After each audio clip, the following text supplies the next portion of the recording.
Hi, I am from the PC Error Detective YouTube channel, and in this video I will show you how to reset network settings in Windows 11 in a simple and clear way. This guide will help you fix common internet and network problems by restoring network settings to default. Step 1. Right-click on the Start button and click on Settings, which is the main place in Windows 11 where you manage system options and control how your computer works. Opening Settings is important because all network-related options are located here. Step 2.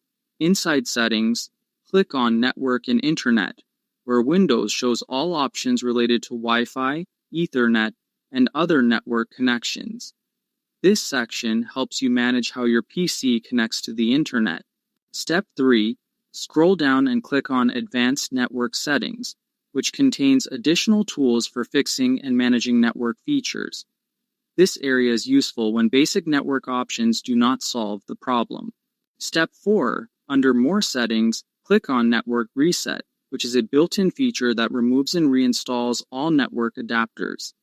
This step is important because it can fix issues caused by corrupted or misconfigured network settings. Step 5.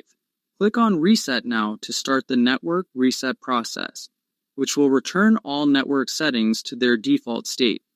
This helps resolve persistent network errors that normal troubleshooting cannot fix. Step 6. Click Yes to confirm and then wait while Windows restarts automatically, as a restart is required to apply the changes. After reboot, your network should work more smoothly. Thanks for watching, and don't forget to subscribe to the PC Error Detective channel.